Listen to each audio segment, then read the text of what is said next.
Coucou les mômes, j'espère que vous allez bien. Aujourd'hui, on va couvrir un sujet qui touche toutes les mamans, tous les parents en fait, et qui en inquiète plusieurs, c'est-à-dire le sommeil de bébé. Personnellement, en fait, je vais vous parler de mes trucs, des outils que j'utilise et je vais surtout vous raconter en fait l'évolution du sommeil de Matteo.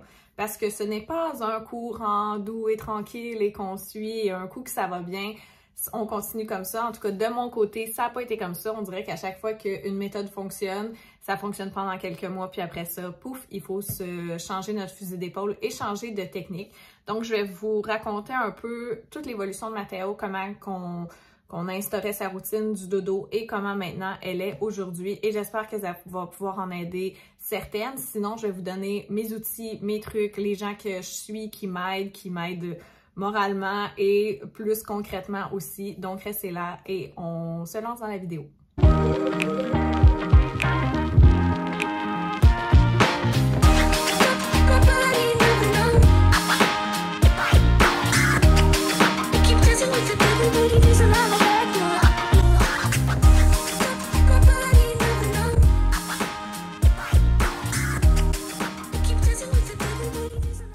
Donc, on va commencer d'entrée de jeu en mettant la table, OK? Donc, d'abord et avant tout, moi, je ne juge aucune méthode pour le dodo, pour le sommeil, quoi que ce soit. Je pense que tant que c'est une méthode qui fonctionne et dans laquelle tu te sens bien, c'est la bonne méthode. Moi, je fais beaucoup d'erreurs, selon certains, et d'autres qui vont me dire, ben non, c'est tout à fait normal.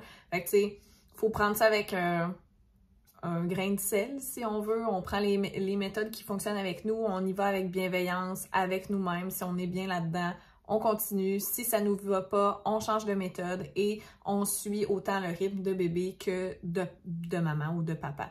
Donc, d'entrée de jeu, moi, je vais vous le dire, la méthode 5-10-15. Ceux qui ne savent pas ce que c'est, en fait, là, la méthode 5-10-15, c'est beaucoup de laisser bébé s'endormir par lui-même, de revenir le voir après 5, 10 et 15 minutes. Puis, éventuellement, bébé est capable de s'endormir tout seul. Ici, ça n'a jamais fonctionné. Et de 1 et de 2, je ne l'ai peut-être pas travaillé comme j'aurais dû le travailler. Vous me direz, parce qu'il y en a qui ne jurent que par ça. Et c'est correct. Mais non, en effet, je ne l'ai pas travaillé tant que ça parce que c'était vraiment une méthode qui me déchirait, qui me brisait le cœur, qui faisait en sorte que je me mettais en petite boule puis que je pleurais. Fait que non, c'était pas une méthode qui me plaisait. J'étais pas bien là-dedans. Je n'ai pas appliqué cette méthode ou je l'ai essayé quelques fois et je n'étais pas bien là-dedans, donc je ne l'ai pas continué. Donc ici, on a un bébé qui s'endort dans nos bras, qui s'est toujours endormi dans nos bras. Et oui, est venu le sujet avec Tristan de faudrait peut-être qu'il s'endorme par lui-même. Il le fait à la garderie, mais à la maison, j'aime endormir mon garçon. C'est quelque chose qui me tient beaucoup à cœur. Quand j'étais enceinte, je voulais même comme prendre du recul sur ma carrière, arrêter de travailler, m'occuper exclusivement de mon garçon, donc ne pas faire de retour au travail. Comme j'ai fait un retour au travail, je tiens énormément à ce moment-là que j'ai avec mon garçon, puis de me dire que le soir, je prends le temps de l'endormir. Est-ce que parfois c'est long? Oui. Est-ce qu'il y a des journées que ça va moins bien que d'autres? Absolument. Est-ce que ça fait en sorte que je prends du retard sur mes tâches, que j'ai la tête pleine puis que ma charge mentale s'accumule? Absolument aussi. Est-ce que par contre, ça m'apporte un sentiment de satisfaction, de bienveillance, est-ce que je suis bien là-dedans?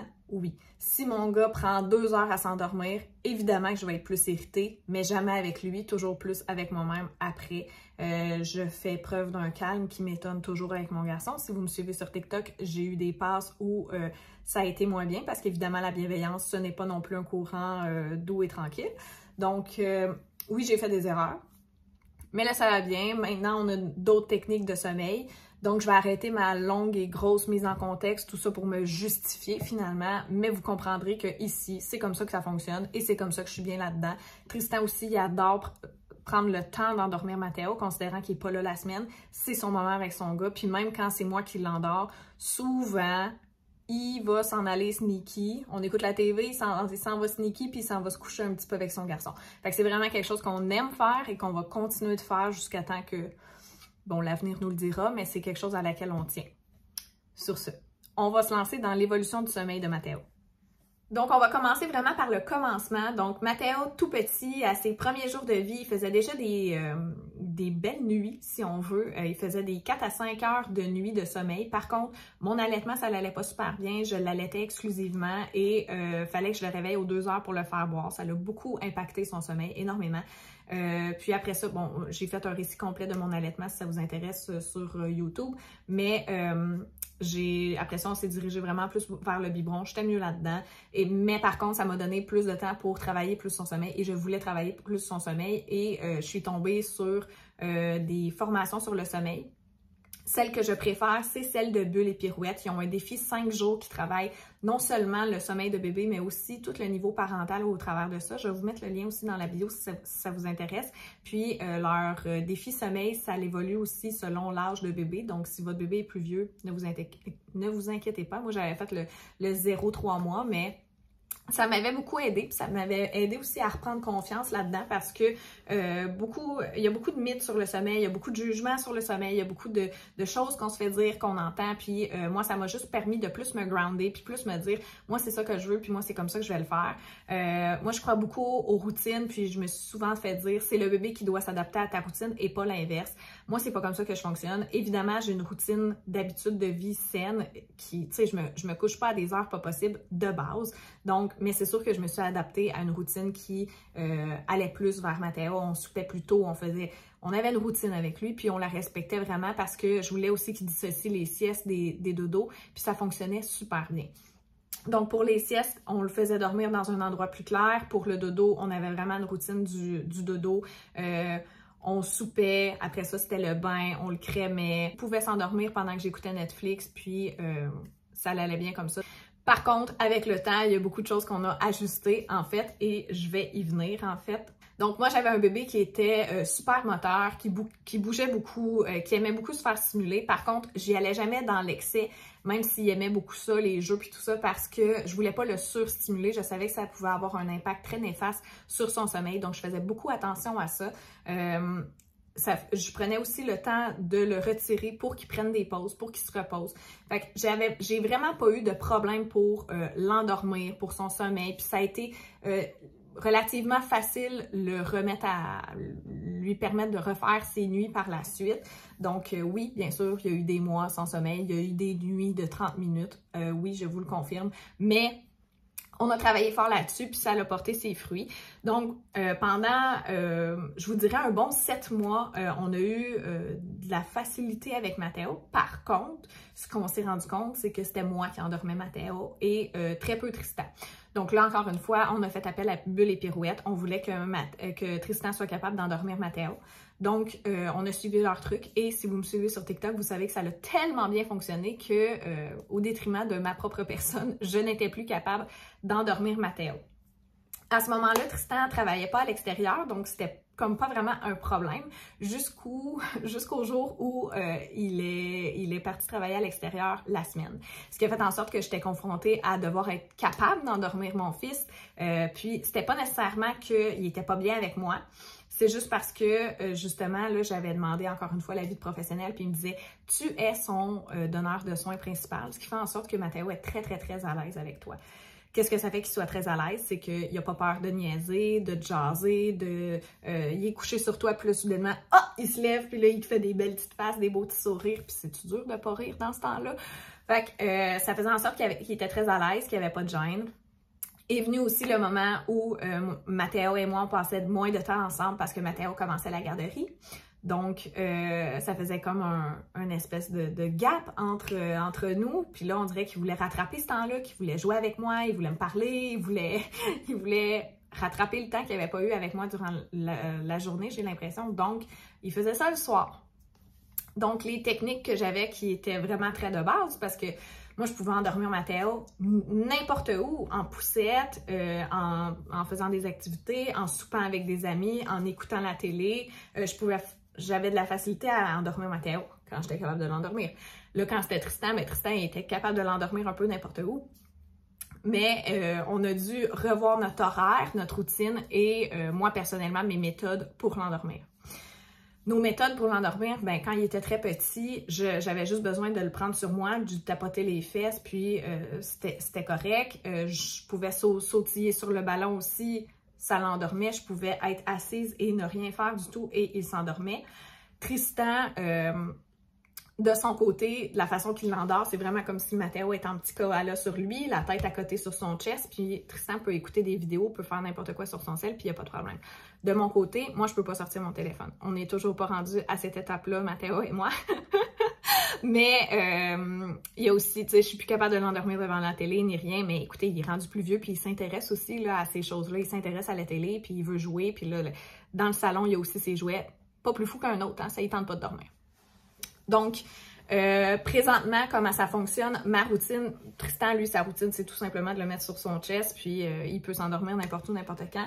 De mon côté, on soupe, on a un petit moment pour jouer, dépendamment. Je suis rendue que je suis capable de jouer avec ce petit moment-là de jeu. Avant, je pouvais seulement le mettre avant le bain parce que sinon, il était trop stimulé pour la nuit. Maintenant, je suis capable de soit lui donner le bain, puis après ça, on a notre période de jeu, ou la période de jeu avant le bain, et ça va bien.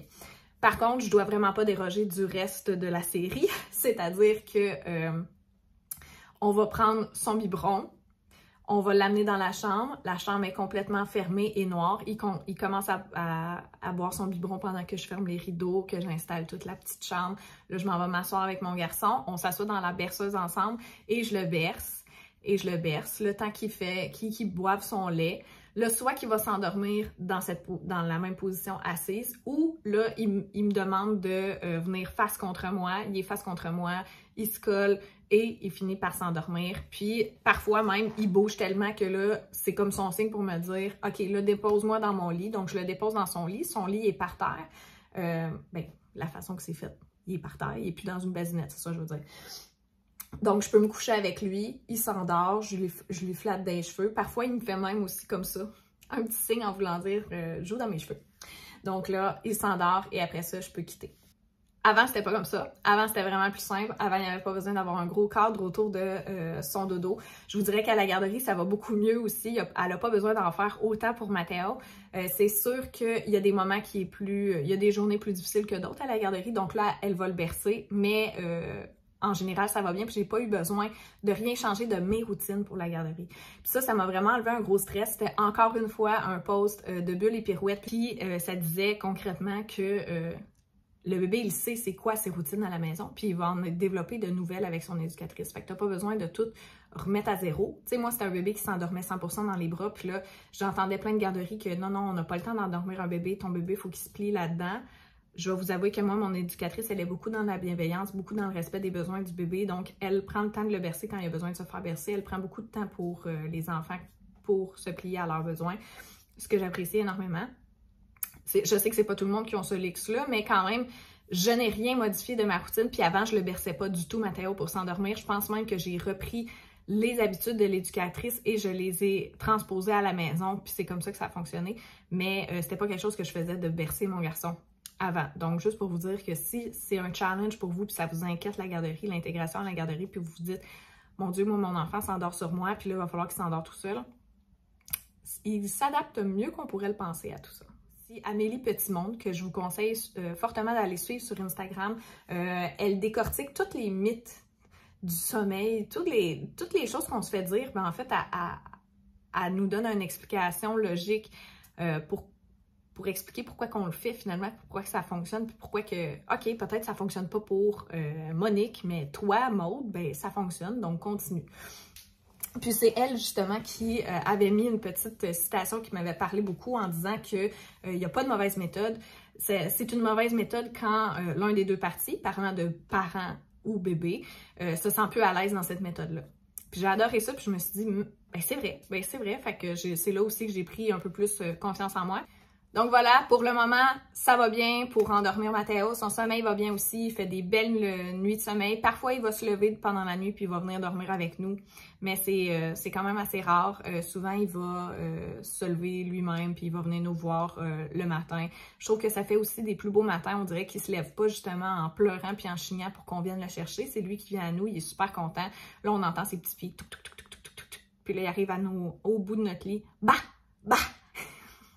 Il me fait rire. Il fait ça à chaque matin. Même que il y a des matins quand on est seuls tous les deux, puis Tristan n'est pas là, il va prendre mes lunettes, parce que je porte des lunettes dans la vie. Si j'en ai pas, c'est que j'ai des verres de contact, mais moi, je vois rien à moins de 30 cm. Donc, c'est la première chose que je fais en me levant. Donc, quand il veut que je me lève, il prend mes lunettes, pliées, évidemment, il met sac d'en face, paf! Puis là, c'est bah, bah! Ça veut dire, on se lève, maman. Donc, c'est ça. Mais, fait que là, ça va bien pour l'endormir, mais qui sait, peut-être que d'ici 2 semaines, je vais retrouver un autre pépin, puis il va falloir qu'on se réajuste, puis qu'on trouve d'autres techniques. Puis c'est correct, c'est un peu l'enjeu d'être parent, tout ça. On dirait qu'à chaque fois qu'on s'habitue à quelque chose, il faut le changer. Mais je vais quand même vous mettre tous mes trucs dans la bio. C'est-à-dire d'aller suivre Amélie Petitmonde sur Instagram, de vous abonner à Bulle et Pirouette, si vous en avez besoin, faire leur défi sommeil. Il y a aussi toute la trousse pour les parents qui couvre énormément de sujets. Ils couvrent très, très, très souvent le sujet du sommeil. Beaucoup de S dans ma phrase, pas facile à dire. Donc, si vous voulez vous abonner à leur page, si vous voulez suivre leurs défis, suivre leurs webinaires, c'est juste un atout pour vous. Ça va vraiment vous aider. Moi, personnellement, ça m'a vraiment beaucoup aidé. Donc, puis si vous avez des questions, c'est sûr que je ne suis pas une experte du sommeil, mais je peux toujours vous partager mon expérience. On peut toujours s'aider comme on peut. Puis, inquiétez-vous pas, moi aussi, des fois, il y a des soirs où j'ai commencé ma routine du sommeil avec Mathéo, il est 7h30, puis finalement, il est 10h, puis il dort toujours pas. Ça arrive parfois les lundis parce que la fin de semaine, ça l'a chamboulé, il s'est couché un petit peu plus tard. Au retour des vacances, ça a été très difficile aussi de se remettre dans le bain. C'est des choses qui arrivent. On se donne une petite tape dans le dos, puis on se dit... On est capable. C'est un coup à donner. Let's go. C'est pas grave si la pile de linge à la terre. C'est pas grave si la vaisselle n'est pas faite dans le lavabo. Ça l'attendra plus tard. Ça, c'est beaucoup de bienveillance que je dois faire avec moi-même et de laisser aller. Un travail de tous les jours. Donc, bref, j'espère que cette petite capsule a pu vous aider. Si vous avez des questions, encore une fois, laissez-les-moi savoir en commentaire. N'oubliez pas de nous faire un petit thumbs up à cette vidéo si ça vous a intéressé. Laissez-moi savoir c'est quoi le prochain sujet que vous aimeriez que je couvre. Est-ce que c'est la parentalité? Est-ce que vous aimeriez que je retourne un peu dans le temps sur ma grossesse? Laissez-moi savoir et n'oubliez pas de vous abonner à ma chaîne pour savoir quand est-ce que je vais publier mon prochain vidéo. Sur ce, on se dit bonne semaine, faites attention à vous et dormez bien.